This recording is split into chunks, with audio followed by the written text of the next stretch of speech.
облысы бойынша тексеру комиссиясының 2025 жылға арналған жұмыс жоспарына сәйкес биыл 15 аудиттік іс-шара ұйымдастырылған. Нәтижесінде 302 мемлекеттік аудит нысаны қамтылып, тексерілген қаржы көлемі 326 миллиард теңгеге жетті. Аудит қорытындысы бойынша анықталған заң бұзушылықтардың жалпы сомасы 269,1 миллиард теңгені құраған. Осы мәселеге байланысты редакция ұжымы Түркістан облыстық тексеру комиссиясының төрағасы Ғалымжан Тәпиев Серікбайұлымен 2025 жылы атқарылған жұмыстар жөнінде сұхбаттасқан болатын.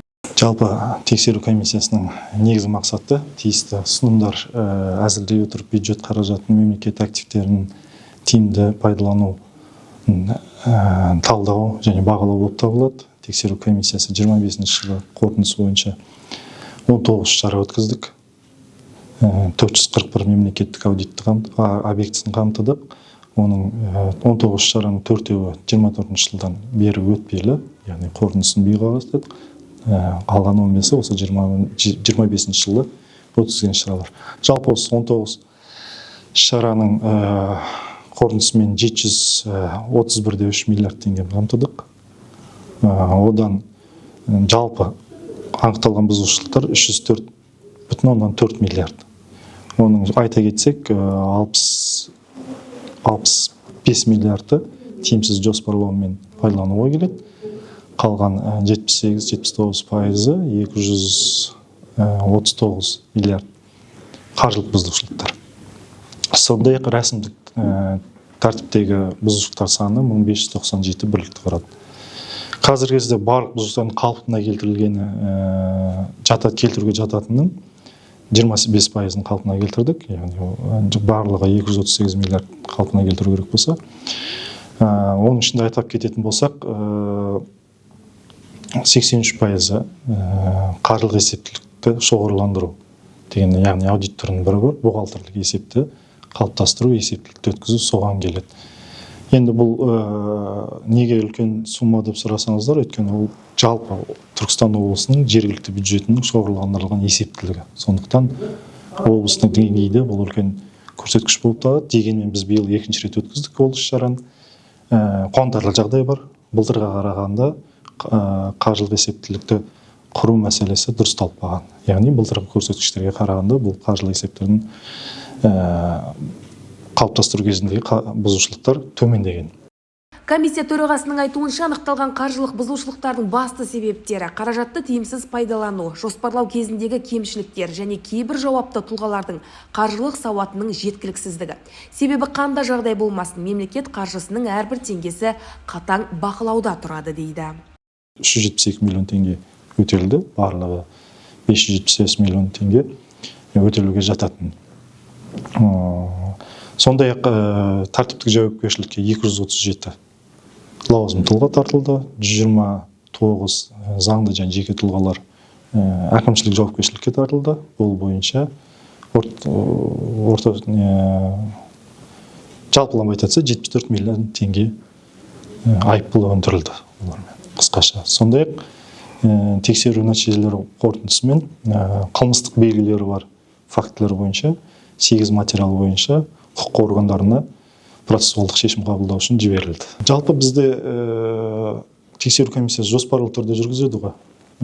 Сондықтан әр аудан өрескел деп айтамаймыз, әр жыл сайын біз кезектеп аудандар тексеріп отырамыз. Дегенмен биыл бірнеше ауданда іс-шаралар өткіздік. Оның ішінде Отырар ауданын атап кетуге болады. Отырар ауданының тексерісі бойынша бізде 2 қылмыстық іс қозғауға құқық органдарына жібердік. Яғни Ордабасы ауданында балалар ойын алаңшасының салынуы, сосын мемлекеттің балансында жоқ объектіге жөндеу жүргізу деген сияқты фактілер болған. Соларды біз құқық органдарына шешім қабылдау үшін жібердік. Мына жердегі мәдениет саласы бойынша айта кетсеңіз, мәдениет ұйымдастыруында еңбекақыны артық төлеу фактілері, олар енді жиі гастрольге шығып жатады. Сол тарапта заң бұзушылықтар анықталды ма, анықталса қай жерлерде осы? Иә, ол болады. Мәдениет саласында бір қарап, гастрольге шығу жар немесе қойылымдар қою кезінде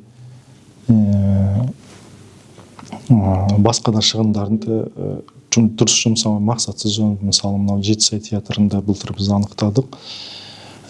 Жаңа костюмдер тігу деп алып, дайын костюмдерді алған деген сияқты фактілер орын алған. Немесе сол қойылымдарға қажетті дүниелер болады әртүрлі. Сахнаға қоятын. Соларды жаңа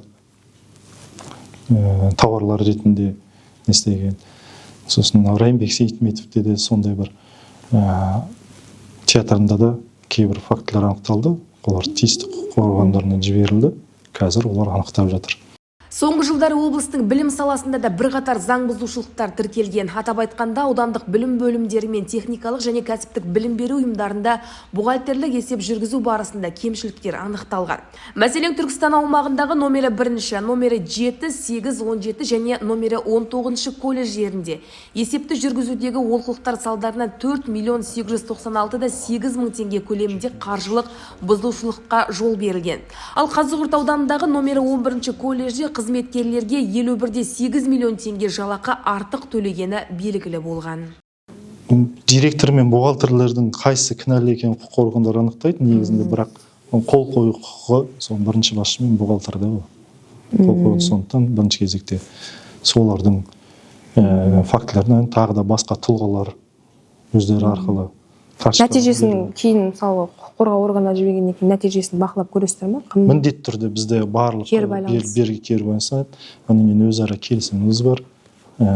Жарты жыл сайын сверка дейді. Салыстырмалы акцияны қарап отырамыз. Біз берген фактілі материалдардың қандай кезеңде жүріп жатқаны сияқты. Қазіргі кезде 8 материалдың 7-еуі органдарында тергеу барысында қылмыстық іс қозғалған, 1-еуі сотта жатыр. Шешім қабылдау үшін.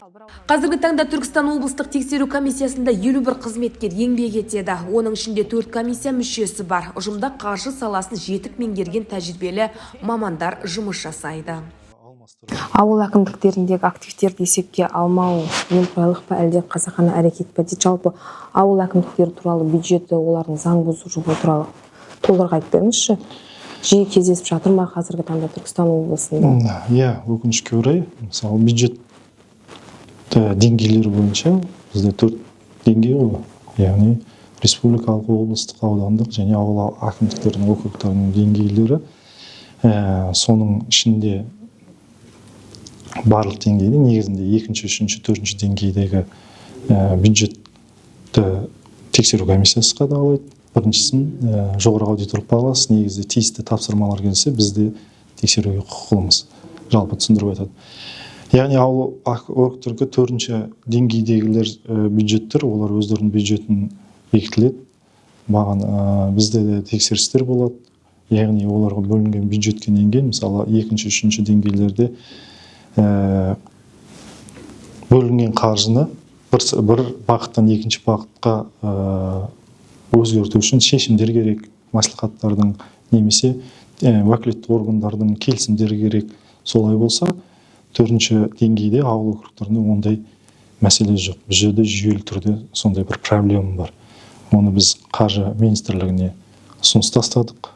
Оларға да белгілі бір бекітілген, нақтыланған бюджетті өзара бағыттарын өзгерту бойынша, специфика дейді, ерекшеліктерін бойынша өзгерту ұсыныстарын тастадық. Біз жиі бақылап отырмыз. Белгілі бір қызмет көрсетулерге, товар алуларға, жұмыстар жасауға бөлінген қаражаттарды көбінесе айлық, үстем сыйлықақы деген сияқты қозғалып жібереді. Соның арқасының нәтижесінде тиісті жұмыстар атқарылмай қалады. Ауылдық округтерінде осы біздің 25 жылдың қорытындысында көптеген кездесулер болып отыр, жымқыру фактілері. Атап айтар мысалы, ең сорақысы деген. Сорақысы деген кезде мынау Кентау қаласының Байылдыр ауылдық округінде бухгалтер 18 миллион қаражаттығын жымқырған. Ол бойынша қазір материалдар сотта жатыр. Сот процесі жүріп жатыр. Тағы бір мысал келтірген кезде мынау Төле би ауданында ауылдық округ 17 миллион теңге бюджет бухгалтері. Соның қазіргі таңда олардың әлі орындау мерзімі бар.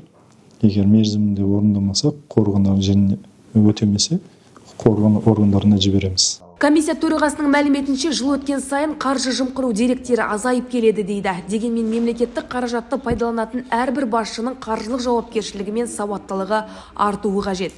Себебі заң бұзушылықтар бойынша қаржы міндетті түрде өндіріліп алынады. Ал талаптар орындалмаған жағдайда мәселе сотқа дейін жетуі мүмкін.